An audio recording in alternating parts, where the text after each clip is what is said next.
yakul khairan. Fal yakul di sini juga ada lam di dalam kalimat fal yakul, ya. Bukan fa yakul tapi fal yakul. Lamnya di sini menunjukkan perintah. Menunjukkan perintah. Maka dibacanya fal yakul disukun, ya. Dan ini menunjukkan perintah. Barang siapa yang betul-betul beriman kepada Allah dan hari akhir, maka hendaknya dia buktikan keimanan kepada Allah dan hari akhir dengan berkata yang baik atau diam. Lafaz berikutnya, barang siapa yang beriman kepada Allah dan hari akhir, maka hendaknya dia memuliakan tetangganya.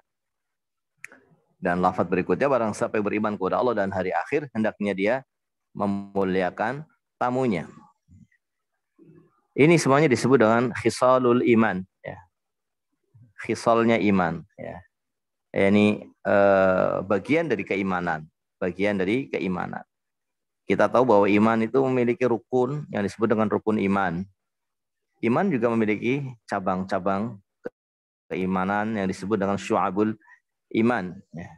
Yang disebutkan di sini adalah khisalnya iman, ya. Bagian-bagian dari keimanan, karena iman itu sebagaimana diterangkan oleh para ulama adalah qaulun wa amal. Ucapan dan perbuatan. Ucapan yang dimaksud adalah ucapan hati, yaitu i'tiqad, dan kemudian amalan hati, yaitu amalan-amalan yang dilakukan oleh hati, ya. Seperti ya, ikhlas, ya, seperti niat, ya, seperti khusyuk, takut kepada Allah, cinta kepada Allah. Ini ucapan lesan, ucapan hati dan amalan hati. Kemudian juga iman itu adalah berupa amalan, yaitu amalan lesan, ya, amalan lesan, kemudian amalan anggota badan, ya. Amalan hati juga, nah, amalan lesan dan amalan anggota badan. Ini qaulun, ucapan, baik itu ucapan hati yang berupa keyakinan, atau ucapan atau amalan atau ucapan hati yang berupa dua kalimat syahadat, maaf, ya. Iman itu adalah ucapan hati yang berupa keyakinan atau ucapan lesan, ucapan hati yang berupa keyakinan, ya, ataupun dia adalah ucapan lesan yang berupa dua kalimat syahadat, ya, ataupun dia adalah amalan hati dan amalan anggota badan. Maka dari sini, dari definisi iman tadi, maka setiap amalan kebaikan-kebaikan itu adalah bagian dari iman, bagian dari iman. Ya. Karena tadi iman itu mencakup apakah itu ucapan hati ataupun ucapan lesan ataupun amalan anggota badan, ya. Bahkan amalan hati juga masuk ke dalam iman. Amalan hati seperti takut, berharap kepada rahmat Allah Subhanahu wa taala, takut dari siksa Allah Subhanahu wa taala, atau amalan anggota badan seperti salat, puasa, haji, sedekah dan yang lain-lainnya, semuanya masuk ke dalam hakikat dari keimanan. Nah, ketika seseorang mengaku beriman, ya, kepada Allah dan hari akhir, maka hendaknya dia mewujudkan keimanannya bukan hanya dengan keyakinan dan bukan hanya dengan ucapan dua kalimat syahadat, tapi juga dengan amalan. Dan bagian dari bukti keimanan adalah amalan sebagaimana yang disebutkan di dalam hadis ini. Yaitu yang pertama, hendaknya dia berkata yang baik. Seakan-akan Nabi SAW mengatakan, jika kamu memang beriman kepada Allah, jika kamu yang beriman kepada hari akhir, ya, ini bukti dari keimanan kepada Allah dan keimanan kepada hari akhir, ya, hendaknya engkau berkata yang baik, atau kalau tidak engkau diam. Berkata yang baik atau kalau tidak engkau diam, karena perkataan itu ada yang baik dan perkataan itu ada yang jelek. Sebagaimana perkataan juga ada yang tidak dikatakan baik, tidak dikatakan jelek. Ini perkataan yang sia-sia. Yang dikatakan berkata yang baik, ini baik dari sisi zatnya, dari sisi lafadznya baik. Ya. Seperti baca Quran, zikir, ya. Kemudian amar ma'ruf nahi mungkar, menasehati orang. Ini ucapan yang baik. Kalau kamu beriman kepada Allah dan hari akhir, maka ucapkan itu. Bacalah Al-Quran, berzikir, memberi nasihat, mengingatkan orang kepada kebaikan, mengingatkan orang untuk meninggalkan kejelekan. Atau mungkin perkataan baik itu bukan dari sisi zat lafadznya, tetapi dari maksudnya. Dari maksudnya juga bisa dikatakan itu adalah bagian dari berkata yang baik. Misalnya engkau menghibur seseorang dengan ucapan kamu atau menyambut seseorang dengan ucapan yang membuat dia senang. Kalau kedatangan tamu misalnya atau ada teman, maka kalau kita cuma dia barangkali tidak menjadi sesuatu yang baik bagi dia. Tapi kalau kita sambut dia, kalau kita tanya dia meskipun hanya sekedar untuk menghangatkan suasana, tetapi sebagai berkata yang baik. Meskipun lafadznya bukan zikir, bukan baca Quran, mungkin lafadznya bergurau, ya, guruan-guruan, tetapi guruan yang membuat suasana menjadi semakin menyenangkan, menjadi suasananya tidak membuat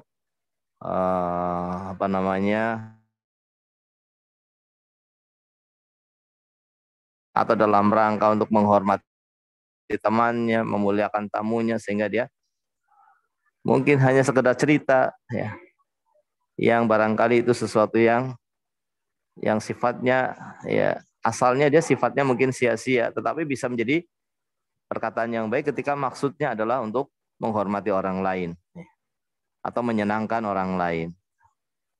Ya, ini juga termasuk dari perkataan yang baik. Tapi kalau perkataannya jelek, ya, perkataan yang berupa ghibah, namimah, mencela, mencaci, ya, maka tentunya yang seperti ini ya lebih baik untuk diam daripada mengatakan yang seperti itu.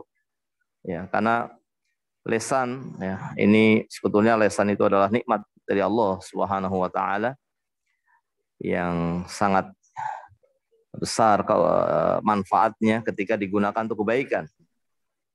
Tapi sebaliknya dia juga sangat berbahaya ketika digunakan untuk kejelekan. Ya. Maka dia itu diibaratkan silahun du haddain, itu. Dalam bahasa Arab dikatakan silah, senjata itu, tetapi yang punya dua sisi tajam. Jika sisi tajam ini digunakan untuk kebaikan, maka akan menjadi kebaikan. Tapi jika digunakan untuk kejelekan, maka akan jadi kejelekan. Oleh karena itu Allah Subhanahu wa taala mengutus pada setiap orang itu malaikat, ya, yang ada pada setiap orang. Allah utus malaikat yang menulis perbuatannya dan perkataannya. Sebagaimana dinyatakan dalam surat Qaf, ya. Allah menyatakan ma yalfidhu min qaulin illa ladaihi raqibun atid. Tidak ada satupun lafaz yang diucapkan kecuali di sana ada malaikat yang akan mencatat apa yang dilafadzkan oleh manusia, apakah itu lafaz yang berupa kebaikan ataupun lafaz yang berupa kejelekan, bahkan lafaz yang sifatnya mubah tadi itu juga sifatnya mubah, bukan dikatakan lafaz yang baik atau lafaz yang tidak baik, itu ditulis oleh malaikat, ya. Karena ayatnya tidaklah lafaz diucap oleh manusia kecuali di sana ada malaikat yang mencatat. Ya. Maka hendaknya seseorang memikirkan apa yang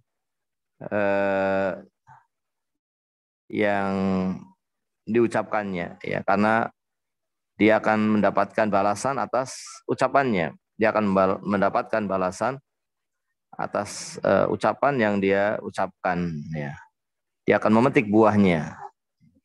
Bahkan Nabi SAW dalam sebuah hadis beliau mengatakan, wahal yakubun nasa ala wujuhihim aw qala ala manakhirihim finnar ila hasaidu alsinatihim.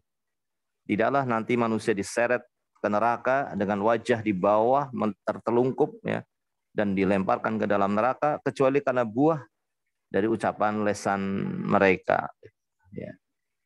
Sehingga seseorang hendaknya memikirkan apa yang diucapkan. Ketika dia mengucapkan yang baik, ya, atau ketika dia tahu bahwa yang diucapkan itu kebaikan, maka ucapkan. Tapi jika dia tahu bahwa ucapan itu adalah ucapan kejelekan, ya, maka hendaknya dia tahan diri untuk tidak mengucapkannya. Dengan diam, maka ini akan menjadi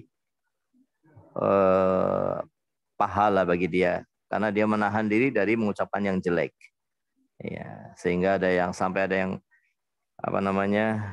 mengatakan bahwa diam itu emas. Ya, nah, ya, dan berbicara mungkin perak barangkali. Nah, tetapi ketika berbicara itu baik, maka berbicara bisa jadi lebih baik, ya. Ketika berbicara itu adalah sesuatu yang baik, ya, maka hendaknya berbicara, ya. Karena kalau kita tidak berbicara kemudian membuat kemadharatan, ada kesalahpahaman, ya, maka berbicara lebih baik daripada diam. Tetapi ketika kalau ketika dibandingkan antara berbicara yang jelek atau diam, tentu diam lebih baik daripada berbicara yang jelek. Maka hadis ini menjadi menjadi pedoman dalam hidup kita, ya. Menjadi pedoman dalam hidup kita atau kaidah dalam hidup kita untuk kita mendapatkan kebaikan, maka kita memikirkan apa yang akan kita ucapkan, kita pikirkan. Jika memang baik, kita katakan. Ya. Namun jika jelek, maka tahan dan diam itu lebih baik daripada berkata yang jelek. Ya. Kemudian disebutkan di sini bentuk keimanan yang lainnya atau khisal iman yang lainnya adalah wa man kana yu'minu billahi wal yawmil akhir yukrim jarahu. Barang siapa yang beriman kepada Allah dan hari akhir, maka hendaknya dia memuliakan tetangga. Memuliakan tetangga. Tetangga di sini sifatnya umum, ya. Bukan hanya tetangga yang hanya tetangga rumah saja. Tapi mungkin barangkali kita berada di pasar, ya, kita punya toko, maka toko sebelah kita juga tetangga, ya. Atau yang semisal itu. Dan di sini tidak disebutkan dengan apa berbuat baiknya. Karena berbuat baik itu sifatnya umum, dikembalikan kepada keumuman adat, ya, kebiasaan, bahwa itu adalah sesuatu yang bentuk memuliakan tetangga, maka lakukan. Dan ini bentuk sebagai khisalul iman, ini adalah bagian dari tanda keimanan. Berbuat baik kepada tetangga atau memuliakan tetangga, ya. Dan ya, tetangga karena saking pentingnya, ya, seseorang itu memuliakan tetangga, sampai Nabi kita Muhammad SAW dalam sebuah sabdanya mengatakan, mazala Jibril yusini bil jar hatta dhanantu annahu sayuwarisuhu. Malaikat Jibril, kata Nabi SAW, terus menerus, sebagaimana ini disebutkan dalam Sahih Bukhari dan Muslim, ya, bahwa malaikat Jibril terus menerus mendatangi aku dan mewasiatkan kepadaku atau berwasiat kepadaku untuk berbuat baik kepada tetangga. Sampai aku menyangka bahwa nanti akan turun syariat yang mewajibkan, ya, saya untuk memberikan warisan kepada tetangga.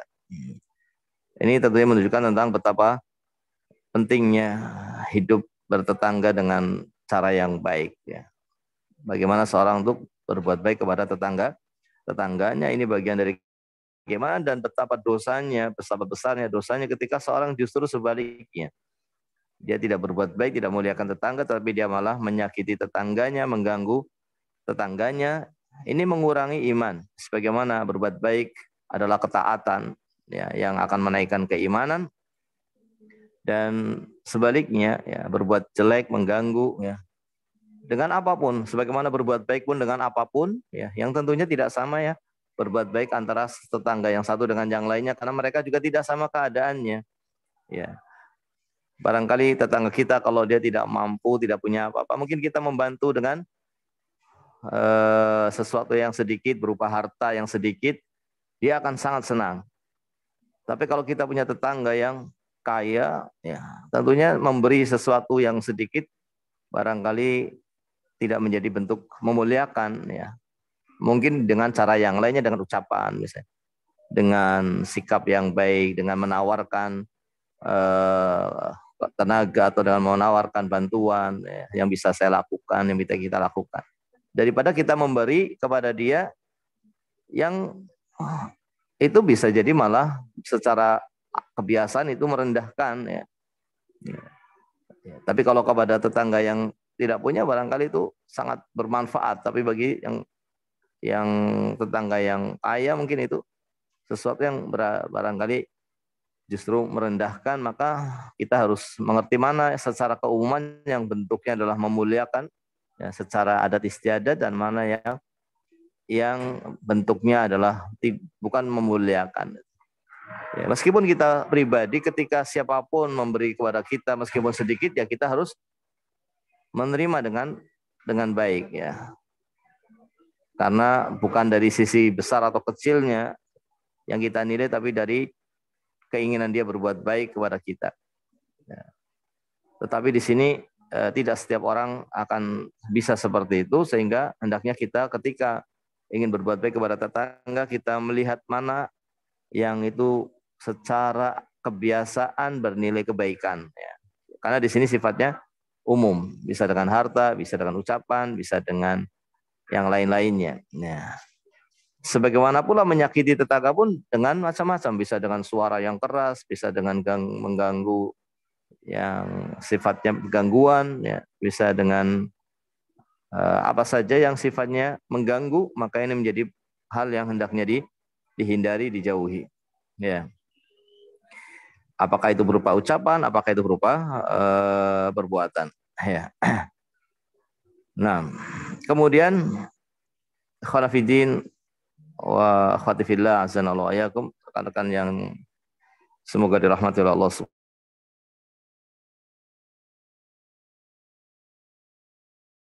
Subhanahu wa taala. Yang ketiga adalah siapa yang beriman kepada Allah dan hari akhir, hendaklah dia memuliakan tamu, ya. Yang dimaksud dengan tamu itu adalah orang yang dari jarak jauh, ya, dari jarak safar datang ke rumah kita. Ya. Ini bukan orang yang setiap orang yang apa namanya minta izin mengetuk pintu kita, pintu rumah kita sebut dengan dhaif. Memang dalam bahasa kita semuanya tamu, ya. Meskipun tetangga juga kita menyebutnya tamu, tetapi dalam bahasa Arab ini yang dimaksud dengan dhaif itu adalah an-nazil. Ya, an-nazil bika, orang yang jaraknya jauh dari luar kota, ya, atau dari kota lain menuju ke kota kita, ya, dengan jarak safar. Ini dhaif atau ini tamu yang di sini wajib bagi orang yang kedatangan tamu yang seperti ini, ya, ini untuk memuliakannya, ya, untuk memuliakannya, ya. Sebagian ada yang mengatakan itu masuk ke dalam kategori tamu ketika kita berada di daerah. Tapi kalau kita berada di kota, tinggalnya di tengah-tengah kota, maka tidak tergolong tamu, karena di kota itu untuk mendapatkan makanan dan apa mudah. Tapi ketika dia datang ke rumah kita dan kita di desa, dia untuk mendapatkan makanan sulit, ya, karena di desa tidak ada rumah makan, tidak ada apa, sehingga kita wajib untuk memuliakannya. Tapi walau alam bisawab, yang benar bahwa atau yang lebih tepat adalah siapa, apakah kita berada di tengah kota ataukah kita berada di desa yang di sana keadaannya tidak sama dengan kota, ya, yang mungkin tidak ada rumah makan, tidak ada warung, sehingga kita wajib memuliakan tamu kita. Namun begitu pula ketika kita berada di tengah kota yang di situ banyak rumah makan, banyak apa, kita juga tetap memuliakan tamu kita, ya, meskipun itu mudah didapat oleh dia jika dia menginginkan untuk membelinya dan dia memiliki biaya untuk membelinya. Nah, tetapi karena dia adalah orang yang datang dari jarak yang jauh, dari jarak safar, datang ke tempat kita, maka itu tergolong dari doif yang hendaknya kita memuliakannya. Dan bisa jadi dia adalah orang kaya, bisa jadi dia adalah orang kaya yang datang ke tempat kita, sehingga dia tadi kalau mau mencari makan dia mudah, ya, dia mudah untuk mencari makan ketika di kota, ya. Makanya sebagian mengatakan ini bukan tamu karena dia bisa membeli dengan mudah. Dan barangkali kalau kita menghidangkan sesuatu, ya, dia bisa membeli dengan yang lebih mewah dari apa yang kita hidangkan sehingga tidak tergolong ke dalam tamu. Ya. Tetapi ketika kita berada di suatu daerah yang bukan di kota, sehingga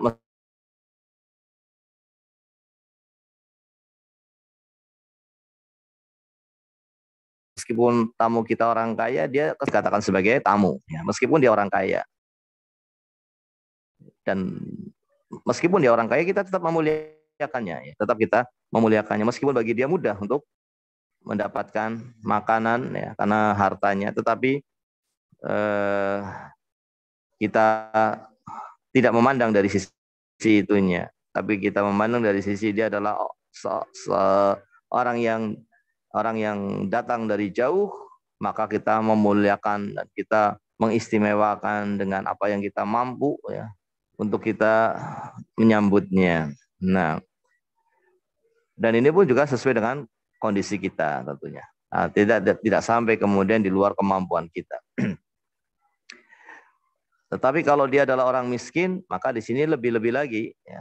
Kalau dia orang miskin, maka memuliakan tamu itu barangkali adalah bagian dari sedekah kepada dia. Bisa jadi bernilai sedekah bagi dia, ya. Dan barangkali kita bisa menjadikan kesempatan untuk membantu kesulitan dia, ya. Jadi bisa berupa tamu yang kaya yang kita tetap memuliakannya, atau dia berupa orang yang tidak punya sehingga kita bukan hanya memuliakan dia sebagai tamu, tetapi kita memuliakan dia juga atau kita membantu dia juga karena dia orang yang membutuhkan bantuan. Ya. Dan Nabi SAW berkaitan dengan tamu ini, ya, Nabi SAW menyatakan jaizatuhu yaumun wa lailah wa dhiyafah salasatu ayyam. Fama kana aw fama ba'da dzalika fa huwa shadaqah. Wa tamamu dhiyafah salasatu ayyam bilayaliha. Yaitu sebagaimana dikatakan oleh para ulama, yang wajib dalam memuliakan tamu itu yang wajib adalah sehari semalam. Ini yang wajib. Ya, ini kita berusaha semaksimal mungkin sehari semalam itu apa yang kita bisa, ya, lakukan untuk memuliakan tamu kita lakukan. Ya. Tetapi yang sempurna, ya, itu 3 hari. Ya. Kita memuliakannya selama 3 hari. Ya. Dan itu menjadi sesuatu yang mustahab, sesuatu yang disunahkan, ya, sesuatu yang disunahkan. Nah, namun untuk yang wajib yang kita berusaha dengan semaksimal mungkin, ya, mengistimewakannya dan semaksimal mungkin itu 1 hari 1 malam, ya. Dan yang berikutnya ini hanyalah sebagai penyempurna. Ini menjadi penyempurna. Nah, dan barangkali kita adalah orang yang mungkin tidak siap menerima tamu dalam keadaan di rumah misalnya tidak ada ruangan untuk tamu, atau juga sedang berkumpul keluarga kita yang lainnya, maka kita bisa memuliakan, ya. Jika ini berkenan bagi dia, kita bisa memuliakannya dengan menempatkan beliau di tempat lain, ya, mungkin di losmen atau di hotel. Ini juga bagian daripada memuliakan tamu, karena dia orang yang tadi, ya, datang dari tempat yang jauh, ya. Dia datang dari tempat yang jauh, yang mungkin tempat kita adalah tempat yang asing bagi dia. Ya. Maka bisa kita memuliakannya dengan apa? Dengan terpaksa, yang karena keadaan yang tidak memungkinkan, kita bisa memuliakannya dengan mencarikan tempat tinggal dan menyiapkan makan di tempat tinggal tersebut berupa losmen atau hotel atau yang semisalnya. Meskipun tentunya ketika kita menyambutnya di rumah itu akan lebih nampak, ya, sebagai sesuatu yang memuliakan tamu. Tetapi terkadang keadaan kita, ya, tidak memungkinkan, maka, ya, mudah-mudahan tidak mengapa ketika, karena memang ini adalah sesuatu yang diwajibkan oleh Allah Subhanahu wa taala, ya, kita menjalankan sesuai dengan kemampuan kita. Kita menjalankan sesuai dengan kemampuan kita, ya, karena kemampuan kita terbatas sehingga di rumah kita dia tidak bisa tinggal di rumah kita, maka kita bisa menempatkan di luar rumah kita, di hotel, di losmen, dan ini juga bagian dari memuliakan tamu. Maka dari sini kita tahu khisal, ya, al-iman, ya, bagian dari keimanan ada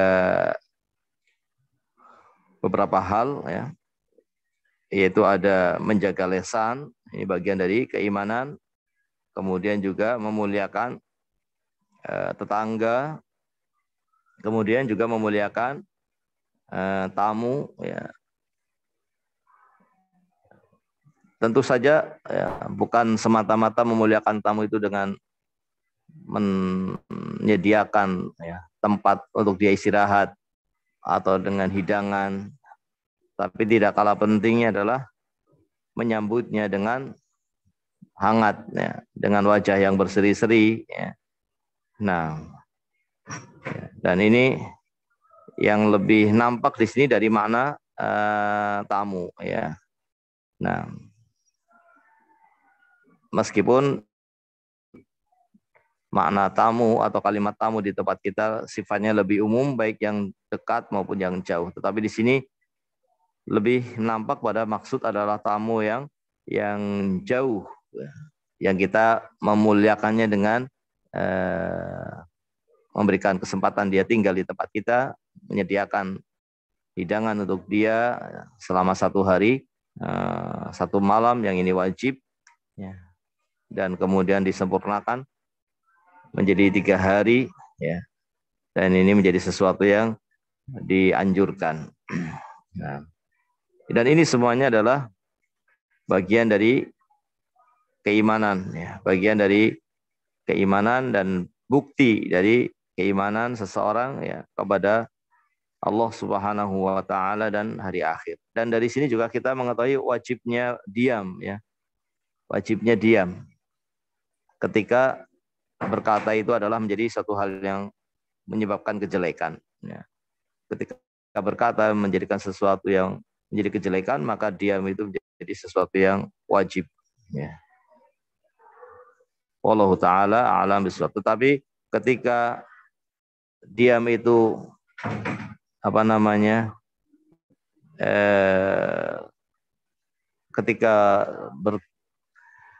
ketika dibandingkan antara diam dan berkata yang baik, maka tentunya berkata yang baik itu didahulukan.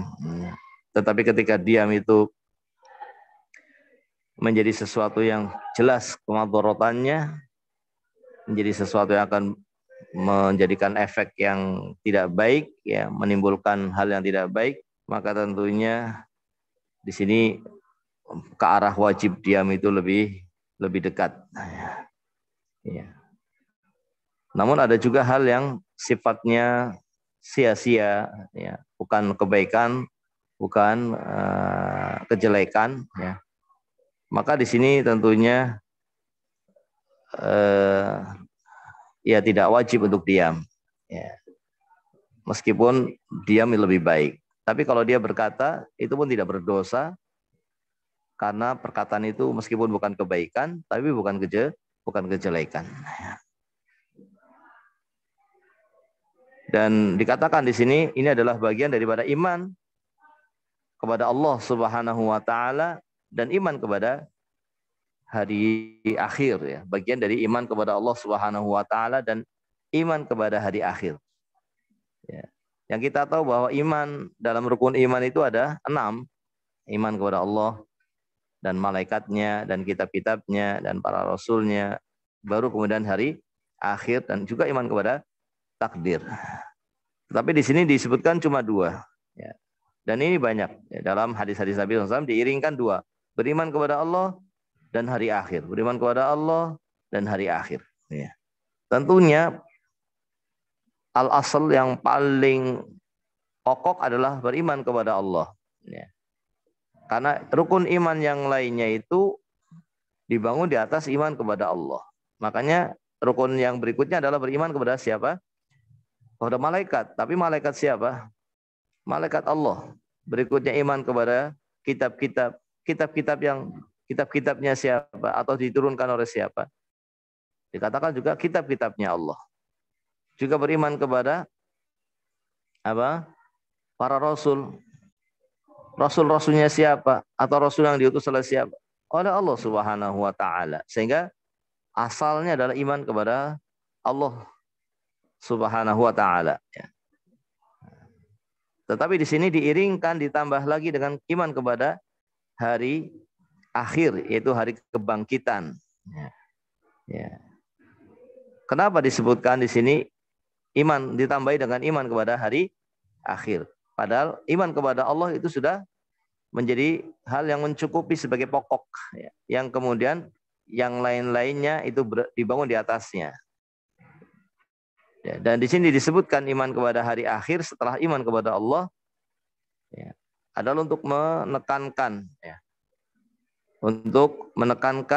ya, agar orang itu mengetahui bahwa nanti akan ada hari kebangkitan, ya, dan ada hari pembalasan amalan, ya, sehingga tidak cukup, ya, dia hanya meyakini akan adanya hari kebangkitan, tidak cukup dia hanya meyakini akan adanya hari kiamat, tetapi dia adalah orang yang mempersiapkan diri, ya, mempersiapkan diri untuk mendapati hari tersebut atau untuk menjumpai hari tersebut, ya. Dengan digabungkannya iman kepada Allah dan iman kepada hari akhir, diharapkan akan mengingatkan orang akan saat nanti akan dibangkitkan pada hari akhir, akan mendapatkan balasan pada hari akhir, akan datang hari pembalasan, sehingga dia akan memperbanyak ketaatan, ya, dia akan meninggalkan kejelekan, dia akan bertobat dari kemaksiatan, ya. Dan diantara yang penting untuk dilakukan adalah menjaga lisan. Di antara yang harus disiapkan untuk kebaikan dari hari akhir, agar kita menjadi orang yang selamat pada saat kita berjumpa dengan Allah Subhanahu wa taala, di antara hal yang harus disiapkan adalah menjaga lisan. Dan termasuk juga hal yang harus perlu disiapkan adalah berbuat baik kepada tetangga, ya, memuliakan tetangga. Dan juga yang harus disiapkan adalah juga memuliakan tamu, ya, ketika ada yang datang dari jauh, ya, bertamu kepada kita. Sehingga di sini diiringkan iman kepada Allah Subhanahu wa taala dan iman kepada hari akhir. Artinya untuk menguatkan, ya, dan mengingatkan agar kita menjadi orang yang siap, ya, atau menyiapkan diri, menjadi orang yang menyiapkan diri untuk menemui hari di mana akan ada pembalasan, ada perhitungan amalan, ya, sehingga di sini tidak cukup dikatakan iman kepada Allah saja. Meskipun ini adalah asalnya, pokoknya, tetapi ditambahkan, dikuatkan dengan dan hari akhir. Ya. Dan tidak disebutkan rukun iman yang lainnya. Yang sebetulnya beriman, barang siapa yang beriman kepada Allah, ini sudah mencakup semuanya. Karena beriman kepada Allah mengharuskan orang untuk beriman kepada malaikat, kitab, rasul. Tetapi di sini yang disebutkan hanya hari akhir. Karena punya maksud agar kita menjadi orang yang menyiapkan diri untuk bertemu dengan hari akhir. Dan di antara hal yang perlu untuk disiapkan adalah kita memiliki khisal al-iman. Kita memiliki bentuk bukti-bukti keimanan. Dan di antara bukti-bukti keimanan yang sangat penting untuk menjadi bekal kita menghadap Allah Subhanahu wa taala adalah dengan menjaga lisan dan juga dengan berbuat baik kepada tetangga dan juga dengan berbuat baik kepada tamu, memuliakan tamu yang datang kepada kita. Ya, barangkali ini secara ringkas ya yang bisa kita ambil manfaatnya dari hadis yang ke-15 tentang khisalul iman ya, atau bukti-bukti keimanan. Wallahu taala a'lam bishawab. Barangkali ada yang perlu kita diskusikan, silahkan. Nah, baik Ustaz, Masya Allah, jazakallahu khairan katsiran kepada Ustaz yang telah menyampaikan materi dari kurang lebih 50 menit yang lalu, Masya Allah. Dan kepada para jamaah, silakan apabila ada yang ingin ditanyakan, ada yang ingin didiskusikan, silakan dituliskan melalui kolom chat atau juga bisa melalui raise hand ya, yang izin bertanya. Mungkin dari Mas Sultan mau bertanya langsung, silakan, kami persilakan. Ya, bismillah, izin bertanya Ustadz. Awal hadis kan Ustadz menyebutkan kalau apabila kita tidak bisa berkata baik maka diam. Berarti diam itu menjadi baik ketika diniatkan untuk menjaga lisan dari berkata-kata yang tidak benar atau hukum, di mana diam itu malah menjadi dosa bagi kita, Ustaz. Pertama, Ustaz. Dan yang kedua, akhir hadis ini kan Ustaz tadi bilang kalau kita harus memperlakukan tamu apapun kondisi kita, ya Ustaz. Nah, bolehkah kita menolak tamu dengan dalil untuk menjaga keamanan keluarga kita dan harta kita? Yang kedua bagaimana? Yang kedua? Bolehkah kita menolak tamu dengan dalil untuk menjaga keamanan keluarga kita dan harta dari keluarga kita, Ustaz? Kan banyak sekali orang-orang yang nggak tahu asalnya gitu, Ustaz. Tiba-tiba bertamu gitu. Jadi bolehkah kita menolak mereka, Ustaz, dengan dalil seperti itu, Ustaz? Ya. Ya, bismillahirrahmanirrahim.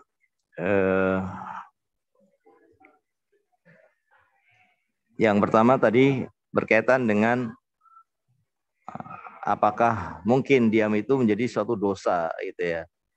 Ya, diam itu bisa menjadi satu dosa ketika kita tahu bahwa berkata yang baik itu sesuatu yang saat itu hendaknya dilakukan. Ya. Ketika kita tidak mengatakannya, ini akan menjadi sesuatu yang bermadharat, yang berbahaya, dan tidak ada yang mengatakannya, maka saat itu menjadi hal yang bisa jadi wajib. Ketika hal itu menjadi satu yang wajib, maka diam itu ya, bisa menjadi sebab dosa, karena mungkin akan membiarkan kejelekan terjadi atau membiarkan bahaya terjadi. Ya. Maka sebagaimana diam itu mendapatkan kebaikan, maka diam itu bisa juga menjadi sebab dosa. Tapi keumumannya diam itu lebih selamat begitu ya. Keumumannya diam itu lebih selamat ya daripada bicara. Ya. Meskipun bisa jadi diam itu suatu saat bisa jadi dosa. Tetapi secara keumuman ya, diam itu lebih selamat. Oleh karena secara keumuman diam itu lebih selamat, maka di sini diam itu menjadi lebih baik. Cuma tadi seorang hendaknya memikirkan ya, apa yang mau diucapkan, baik atau tidak baik ya. Dan secara asalnya, secara asal yang sifatnya keumuman kebiasaan, itu diam itu lebih baik. Meskipun terkadang diam itu bisa berdosa. Ya. Tapi daripada kita itu mengatakan yang secara umum itu bisa tidak baik gitu ya. Apalagi kalau kita adalah orang yang lemah imannya, orang yang lalai. Orang yang lalai biasanya dia tidak peduli dengan apa yang diucapkan, atau orang yang tidak memikirkan apa yang diucapkan. Ini sangat berbahaya. Ya. Orang ketika tidak memikirkan apa yang dia ucapkan, ini sangat berbahaya. Betapa banyak kerusakan hanya karena sebab ucapan. Bahkan bisa terjadi keributan, bisa terjadi fitnah ketika seorang itu mengatakan sesuatu yang tidak tepat. Ya. Maka di saat seperti itu, secara umum diam itu lebih baik. Ya. Meskipun terkadang, tapi ini jadi terkadang saja. Ya, karena ini terkadang ya, tetap kembali ke asalnya bahwa diam itu lebih baik. Meskipun terkadang bisa jadi dosa, tapi ini hanya sesuatu yang terkadang. Nah, pada saat yang memang seperti itu dan kita tahu, maka di sini tentunya kita jangan diam. Ya, karena diam itu bisa menjadi dosa. Meskipun ini bukan sesuatu yang sesuai dan keumuman, atau menjadi sesuatu hal yang kebanyakannya, bukan menjadi hal yang keumumannya atau kebanyakannya. Yang menjadi keumumannya atau kebanyakannya, ya diam itu lebih selamat. Nah. Kemudian berkaitan dengan tamu, ya walau alam biswab. Di sini tentunya tamu yang kita tahu adalah tamu yang bukan akan berbuat kejelekan, maka kita perlu mengenal tamu itu, ya. Tapi di awal datang ya kita kan belum mengenal, sehingga tidak bisa kemudian serta-merta menolak. Tetapi ketika sudah tahu bahwa ini adalah tamu yang ada tanda-tanda tidak baik, kita tidak kenal, kemudian kita tanya tentang mungkin tanda pengenal dan yang lainnya dia juga tidak memiliki misalnya. Maka di sini wallahu taala alam bisawab, ya, kita bisa meminta orang lain untuk bagaimana supaya kita tidak terkena kejelekannya. Ya. Tidak harus dia berada di tempat kita. Ya. Tidak harus dia berada di tempat kita. Karena kita khawatir setelah kita bertemu di awal pertemuan itu, kita tidak bisa mengetahui siapa dia, ya, dan apa yang kita inginkan, ya, dari keinginannya, sehingga kita merasa khawatir kalau dia berada di rumah kita, ya, maka kita bisa ya kalau di tempat kita ada RT, ada RW, kita bisa sampaikan, ya, kepada mereka dengan baik-baik, ini kita ada tamu yang saya tidak kenal yang datang ke tempat saya dan seterusnya, ya. Maka kita mungkin bisa menolaknya kalau ternyata dia adalah orang yang kita anggap berbahaya, ya. Tetapi ini tentu tidak bisa secara serta-merta, ya, secara serta-merta kemudian kita langsung menolaknya, ya. Tapi kita punya keinginan, ya, untuk memuliakan tamu itu sebagai salah satu akhlak kita, ya. Sebagai bentuk dari akhlak kita adalah kita ingin memuliakan tamu, ya. Namun ketika yang ingin kita muliakan adalah orang yang justru kita mengkhawatirkan akan berbahaya, maka di sini kita bisa, ya, mungkin tetap memuliakan dengan cara yang lain, tidak di tempat kita, tapi di tempat yang yang tidak akan memadoroti kita. ya, tempat motor. Dan juga mungkin ada, karena dia tidak kita kenal, mungkin ada peraturan di satu RT bahwa tamu yang menginap 3 hari dan sebagainya hendaknya diketahui oleh RT, maka ini juga aturan-aturan yang hendaknya kita jalankan ya. Ya, sebagian tempat tamu yang menginap sekian hari maka hendaknya dia melapor misalnya. Ya, ini juga untuk kemaslahatan ya, untuk kemaslahatan. Sehingga kalau ada sesuatu di rumah kita dengan keberadaan tamu tersebut, ini bisa diketahui oleh orang lain dari warga di sekitar kita. Ya, tetapi asalnya bahwa akhlak memuliakan tamu adalah akhlak yang mulia yang harus kita berusaha untuk tanamkan pada diri kita, dan bahwasanya itu bukan sesuatu yang sesuatu yang sia-sia, karena ini adalah kebaikan yang besar ya, pahalanya sangat besar. Ini bagian dari tanda atau khisalul iman, bagian dari khisalul iman yang tentunya akan kita dapatkan balasannya di akhirat. Artinya apa yang kita keluarkan itu tidak sia-sia ya, tapi ya sesuai dengan kemampuan kita ya. Yang paling tidak yang 1 hari 1 malam itu. Yang 1 hari 1 malam itu ya hendaknya kita semaksimal mungkin. Adapun yang berikutnya itu hanya penyempurna saja, maka tidak sebagaimana hari yang pertama. Wallahu ta'ala a'lam bishawab.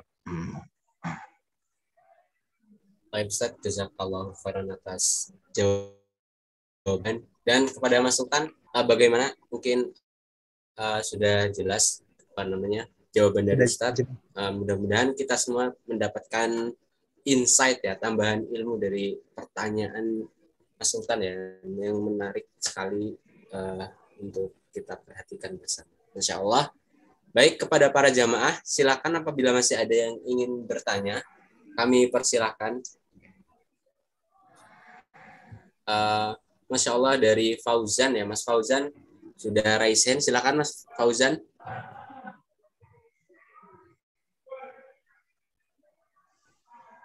Ya, Mas Fauzan.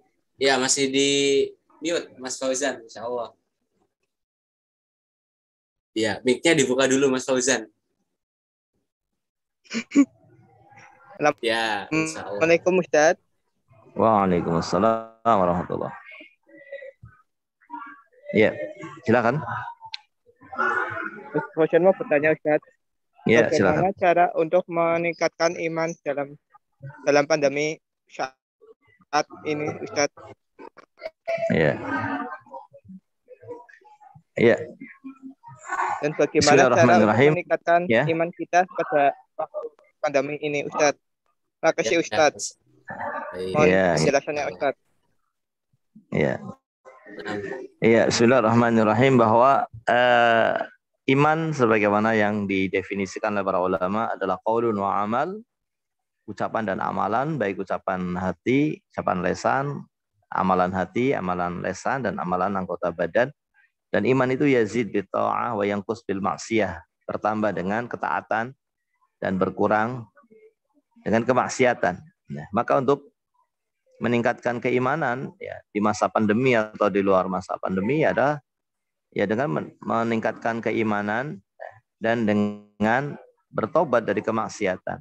Ya, bertobat dari kemaksiatan ini akan meningkatkan keimanan, karena hati itu ketika orang berbuat maksiat maka hati itu akan menjadi kotor ya. Hati akan menjadi kotor, sementara hati itu ibarat raja yang akan menyuruh ya, akan menyuruh anggota badan, menyuruh lesan untuk melakukan ketaatan. Ketika hatinya itu kotor, hatinya itu rusak, maka dia yang akan menyebabkan tangan itu berbuat jelek, dia akan mendorong tangan kaki melangkah ke tempat yang jelek. Ya, maka membersihkan hati dari kemaksiatan, bertobat dari kemaksiatan yang sudah dilakukan, ini menjadi perkara yang sangat penting ya, supaya hatinya menjadi hati yang bersih. Yang dengan hati yang bersih maka hati itu akan mendorong lesan, mendorong mata, mendorong telinga, mendorong tangan, kaki, dan yang lainnya untuk melakukan kebaikan ya. Secara umum ya, untuk meningkatkan keimanan adalah dengan menjalankan ketaatan, tetapi ini akan berpengaruh terhadap hati, ya, sehingga hendaknya hati itu dibersihkan dari kemaksiatan, karena hati itu akan kotor dengan kemaksiatan, dan dengan itu pula akan turun keimanan. Dengan kemaksiatan akan menjadi turun keimanan. Nah, dan akan naik ketika dengan ketaatan, namun ketaatan itu akan dipengaruhi oleh keadaan hati, maka membersihkan hati dari kotoran dengan bertaubat kepada Allah Subhanahu wa taala, ini akan menjadi sebab mendorong anggota badan untuk berbuat ketaatan, dan dengan ketaatan itulah kemudian akan bertambah keimanan. Hanya saja di masa pandemi ini barangkali ada sedikit keterbatasan, ya, ada hal-hal yang mungkin tidak sebagaimana biasanya, maka seseorang menjalankan sesuai dengan kemampuannya, dan orang menjalankan sesuai dengan arahan-arahan para ulama, ya, sehingga hal-hal yang mungkin tadinya harus dilakukan tapi dengan arahan ulama justru itu menjadi hal yang harus dihindari, seperti pada saat-saat yang pernah lewat, ya, untuk tidak sholat di masjid, ya. Maka itu menjadi hal yang tidak mengurangi keimanan, ya, karena memang keselamatan didahulukan, ya, keselamatan didahulukan daripada itu. Kemudian juga menjaga jarak dalam sholat, ya. Maka ini juga bukan hal yang menyelisihi ketaatan atau akan mengurangi keimanan, karena di sini juga dalam maksud untuk menjaga keselamatan. Mungkin dari sisi ini ada perbedaan, ya, di luar pandemi. Tetapi kalau itu adalah arahan para ulama, maka menjalankan arahan para ulama ini tentunya sesuatu yang sesuai dengan syariat kita, karena Allah memerintahkan kepada kita untuk bertanya kepada para ulama dan mengikuti arahan ulama. Fas'alu ahla dzikri in kuntum la ta'lam. Ketika juga menutup ya wajah, menutup mulut, hidung dengan masker dan semisalnya. Barangkali itu, ya, yang bisa Ustaz, kita pertanyaannya sampaikan, ya. Ustaz. Ya. Ustaz. Ya. Assalamualaikum Ustaz. Waalaikumsalam warahmatullahi wabarakatuh. Baik, Masya Allah, pertanyaan dari Mas Fauzan, remaja masjid. Wah, keren sekali Makasih, Mas Fauzan, ya. Alhamdulillah. Siap. Insya Allah Mas Fauzan, ya. Jazakallah khair Ustaz atas pertanyaannya. Ini ada satu lagi Ustaz melalui kolom chat, satu pertanyaan, izin membacakan. Anak. Ya. Jono Ustaz, saya pernah mendengar hadis atau apa itu, saya lupa kedudukannya, hadis atau perkataan ulama. Nah, bunyinya seperti ini Ustaz. Diam itu setengah dari ilmu. Nah, itu maksud dari perkataan tersebut apa ya Ustaz? Mungkin silakan Ustaz. Iya. Diam itu separuh dari ilmu. Diam itu wallahu alam. Iya, setengah dari ilmu. Iya.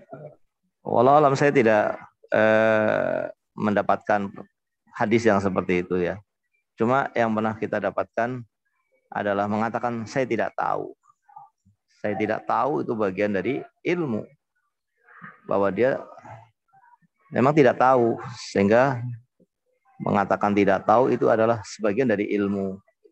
Ya, ini ketika dia ditanya, kemudian dia tidak tahu jawabannya, maka dia tidak usah malu untuk mengatakan saya tidak tahu. Mungkin yang dimaksud dengan diam itu adalah saya tidak tahu. Jadi tidak usah malu kita mengatakan saya tidak tahu. Kalau memang kita tidak tahu dalam permasalahan yang ditanyakan tadi. Dan ini adalah sebagian dari ilmu, ya. Karena kalau kita mengatakan apa yang kita tidak tahu, kita akan menjerumuskan dia, ya, ke dalam kesalahan yang ini akan berbahaya bagi agamanya, karena ini berkaitan dengan masalah agama tentunya dipertanyakan, ya, sehingga mungkin yang dimaksud dengan diam di situ adalah mengatakan saya tidak tahu, ya, ketika ditanya dan dia tidak tahu, maka ini adalah separuh dari ilmu. Dan ini dari sisi makna benar, tapi saya juga tidak tahu apakah ini hadis atau bukan. Tetapi kalau dari sisi sebagai bagian dari ajaran Islam, ya, dahulu para sahabat, ya, ketika ditanya oleh Nabi SAW, ketika tidak tahu mengatakan Allahu wa rasuluhu a'lam, ya. Allahu wa rasuluhu a'lam. Allah dan Rasulnya yang lebih tahu, saya tidak tahu. Gitu. Ya. Barangkali itu. Baik, insya Allah Ustaz atas jawabannya. Mungkin satu lagi Ustaz dari Ana. Jadi Ana ada pertanyaan Ustaz, yang terakhir ini mungkin. Jadi di zaman saat ini mungkin Ustaz, di kalangan teman-teman kita, mungkin di lingkungan sekitar kita itu anak muda mungkin dalam bercandaan itu sering sekali melontarkan kata-kata umpatan kotor gitu Ustaz. Umpatan kotor. Nah itu sengaja atau tidak sengaja itu mungkin udah menjadi kebiasaan di kalangan kita, dan mungkin ada yang merasa tersinggung atau mungkin karena sudah terbiasa diucapkan, jadi yang menanggapi pun jadi seperti biasa gitu Ustaz. Nah, mungkin ada nasihat untuk generasi-generasi saat ini Ustaz dalam bertutur kata. Iya. Bismillahirrahmanirrahim. Sebetulnya nasihat Nabi SAW tadi sudah sangat mencukupi. Ya, barang siapa yang beriman kepada Allah dan hari akhir, hendaknya dia berkata yang baik atau diam. Ya, ini adalah bagian dari iman kepada Allah dan hari akhir, dan ini adalah bekal yang hendaknya kita bawa untuk menghadap Allah Subhanahu wa taala nanti. Di antara bekal yang sangat besar adalah kita menjaga lesan, ya. Karena lesan ini adalah nikmat dari Allah Subhanahu wa taala, hendaknya kita gunakan untuk hal-hal yang diridhoi oleh Allah Subhanahu wa taala. Dan sebagaimana kita tahu bahwa lesan itu adalah seperti senjata yang memiliki dua ketajaman, yang jika ketajaman ini dipakai untuk kebaikan, maka akan mendatangkan kebaikan, menjadi buah kebaikan yang akan kita petik di hadapan Allah Subhanahu wa taala. Tapi jika yang dipakai adalah sisi yang satunya, maka kita akan memetik buah ya dari kejelekan karena sebab lesan kita, ya. Dan karena pentingnya lesan ini, maka Allah Subhanahu wa taala mengutus dua malaikat pada setiap manusia yang menulis apa yang dikatakan oleh hamba-hamba Allah Subhanahu wa taala.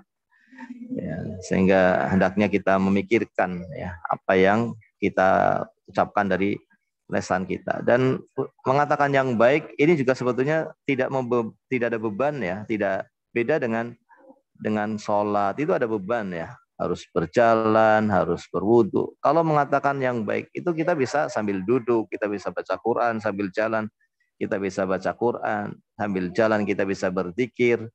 Ini tidak ada tidak ada biaya yang banyak, ya. Tapi ini akan menjadi pahala yang besar, ya. Berbuat baik dengan lesan ini tidak butuh biaya, ya, kecuali hanya lesan kita saja, ya. Ya, maka ini tentunya menjadi hal yang penting untuk kita bawa ke hadapan Allah. Ini banyak berzikir, banyak membaca Al-Quran, kemudian mengingatkan kebaikan, mengajak kepada kebaikan, dan menahan diri dari berkata yang tidak baik, ya. Atau diam ketika diam itu adalah sesuatu yang lebih baik. Wallahu ta'ala a'lam bishawab. Barangkali itu. Ustaz, jazakallahu khairan atas jawabannya. Terima kasih Ustaz atas telah meluangkan waktu untuk berbagi ilmu kepada kami yang fakir ilmu Ustaz, Masya Allah. Dan kepada para jamaah kami ingatkan bahwasannya kajian ini bersifat rutin. Insya Allah minggu depan ada kajian lanjutan dari pembahasan kitab Arba'in An-Nawawi. Saya selaku moderator Miftahul Rizki mohon maaf apabila terdapat tutur kata yang salah dan dalam memandu acara pada sore hari ini. Kita tutup dengan bacaan doa kafaratul majelis bersama-sama. Bismillahirrahmanirrahim.